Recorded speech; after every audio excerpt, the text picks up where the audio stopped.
exhibits here. So they do have an all club exhibit at the Golden State Bonsai Federation Rendezvous 2025. It's actually a competitive display. So each club, if I remember, gets to choose one participant to show here. You can see some of the trees here. You can see it. 1, 2, 3, 4. How you doing? 4 rows? There's 4 rows. There's 4 rows here. Let's come down the row here.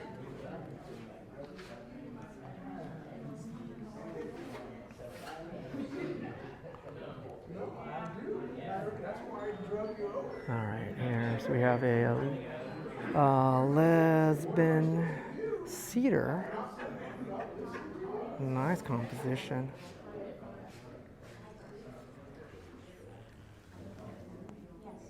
And you can see the cedar by its old trunk. Really short needles. Really nice here. Nice composition. Japanese black pine.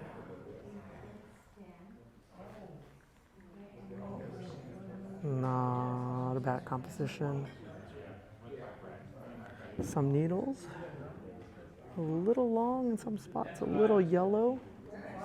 Could be the lighting. I'm not sure if you remember, we have the art collection. Not a bad setup. Ooh. This one actually won the best conifer so far. It looks like a shore pine with a pyracantha as its companion there. Nice contrast of color. You got some massive deadwood in the front. Kind of hides a little bit of the live vein, but you can see how nice the needlework looks. With the lovely pyracantha.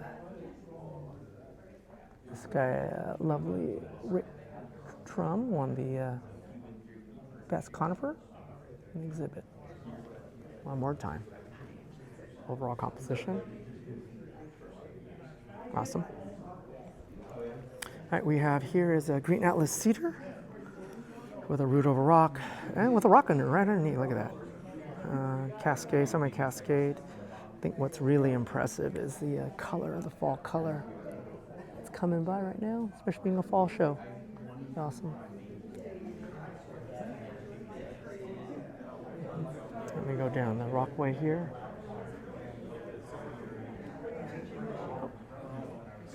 Missing a tree right here. I bet that's. Go down this row. It is a Baikoen Bonsai Nano Forest. I see. Well, I really enjoyed working with you. It was fun. It's a raft, and the raft has that long going on that street there. And it's a forest, it's really cool. Here's a Monterey cypress. And kind of that club with the nice sweeping top. Very classic of a Monterey cypress with that sweeping top there, windswept almost. See the Monterey cypress, nice needles, or the scale foliage.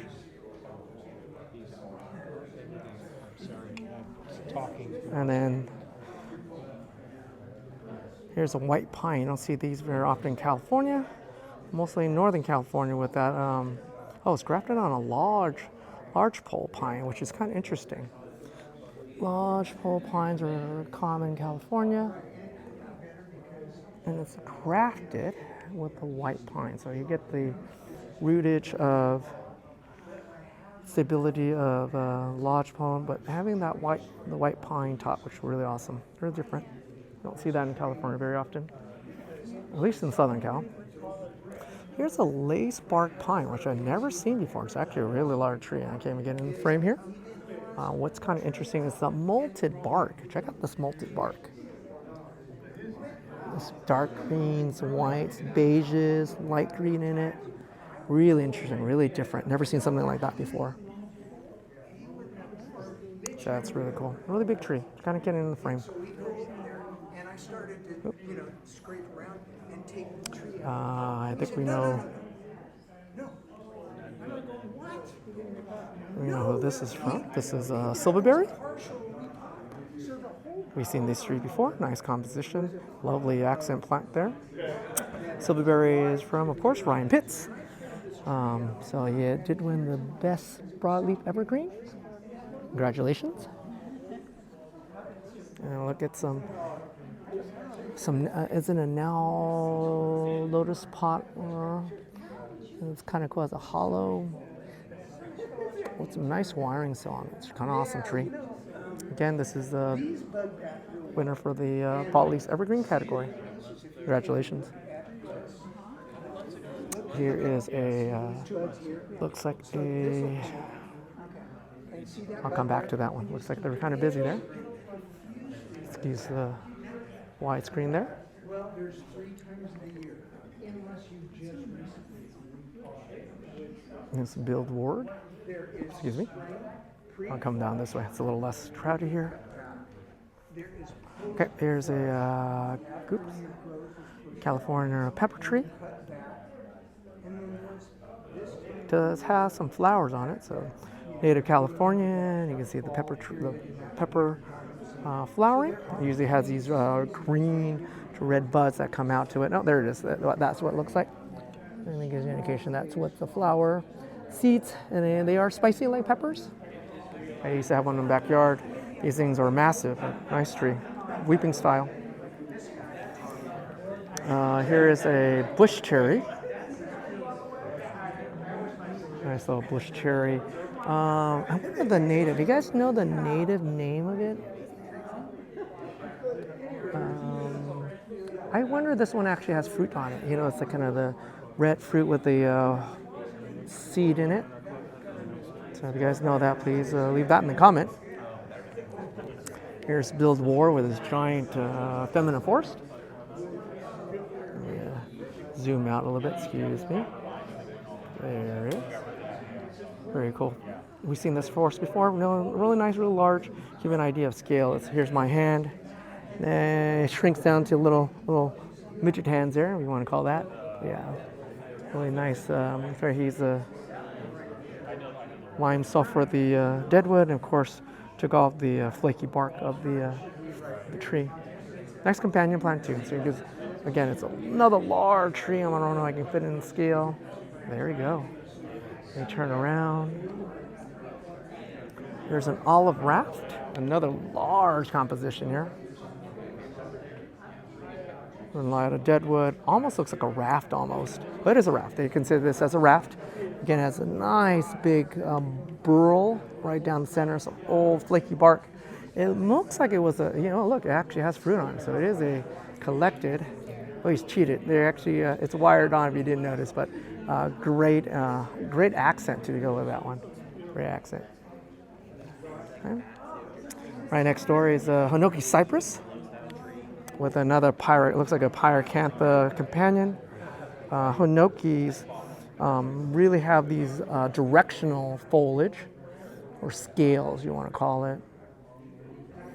Usually really hard to directionally wire them. So nice cloud pads here. You can see it's really distinct. Really awesome job.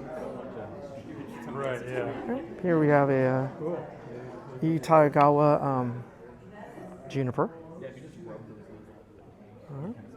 You can see that's really cool. Nice deadwood feature. Interesting that it is a little bit pushed back, I think. You look at the side view. Oh yeah, it is a little pushed back. Still interesting. It is, again, bonsai display is really an art form within itself. I wonder if it's better if facing the other direction. But everybody has a choice. It's awesome. I love the deadwood feature. It was probably a collected tree and probably grafted at one point. Let me see if I can find that. Here is its companion, which is a Japanese maple. It's a really nice looking Japanese maple. But let's look back to this tree. I wonder if it's grafted at one point. So it looks like a California or Utah Maybe. It looks like a graft mark right there. So it may have been a grafted tree at one point. I wonder what the other side looked like. I wonder. You know, it's sometimes it's kind of interesting. It's like, why did artists choose certain sides? But leave in the comment what you guys think.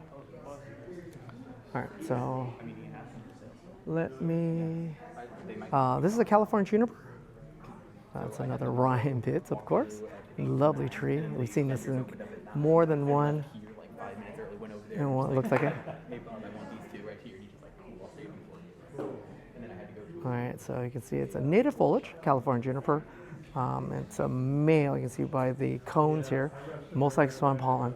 California junipers have what they call a softer or more susceptible to termite damage, which just kind of gives them that character. So. On this side we have a Chinese banyan. So it is a ficus of some sort. So it's a lovely ficus of some sort.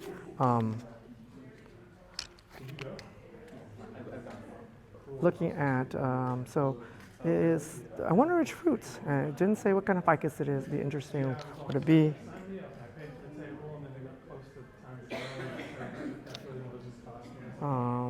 Okay, there's some people around here. Let me turn the camera around here. It is, this is a pygmy cypress from Bob Schreiman. So this is one of his original trees. So it's an older tree, you can see by its foliage. And then of course you have this really unique twist into its trunk. He actually kept the bark, which is kind of interesting because bark really flakes off if you kind of grow it too fast. We'll talk about that when we start winding the other trees. We have a giant olive here. We have a giant olive tree here. Massive. This is probably just a collected tree. I bet it still fruits at this point. So you can look at some of its paddage. You can see it's grown out. A nice burl in the center. Awesome deadwood. Really big feature here.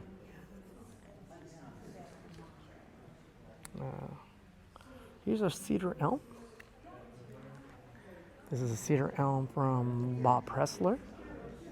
This is, if I'm correct, this was an air layer.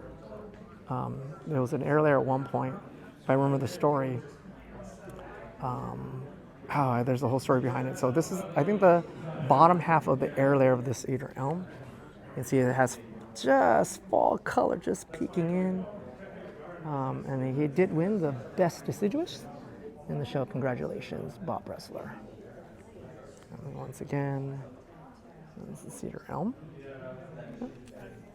And then the one last tree in this corner is another California juniper with native foliage with the bark removed. Really cool with the little fern accent. Well, it's a little stone to cover this, not cover, but to accent its rootage lost from decay, which is kind of cool. Yeah, really cool job. Well, I think we're in the smaller tree section here. Let me go on around this lovely individual. Let's look at this. It looks like a cedar elm. No, blue atlas cedar, excuse me. Known for its lovely silvery blue needlework. Lovely bark on that thing. Really nice, cool tree. Okay. We have a black pine. Nice old tree. Look at the trunk on this guy. Nice old flaky bark. Let's check that out. Nice old tree. Nice needlework. Nice, very even. Nice small tree, that one. One of the last trees is a collection of shohin. And this is did win an award. So let's look at some of these trees off the top. We got a black pine on the very top.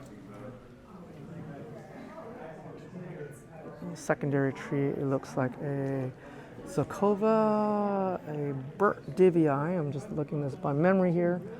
A Pyracantha and an olive. And its display looks like a, I have no idea what this is. It's kind of interesting. If you guys can recognize it looks like an evergreen. I'm not sure. I might have to ask Peter. But again, did win the best Shohin display. So went ahead. So there you go. Congratulations. And there's one more tree in the section that I not get. Was that one tree where everyone was hovering? Excuse me, camera shaking there.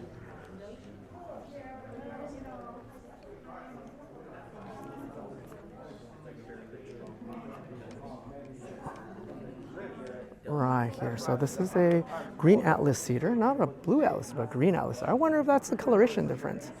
So it's a nice green foliage.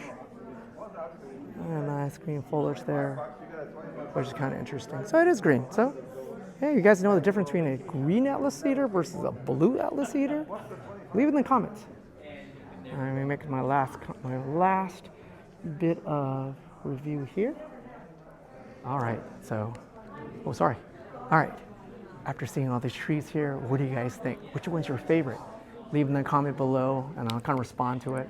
But if you guys like this portion of the video, like and subscribe. I'll see you guys next time. Goodbye.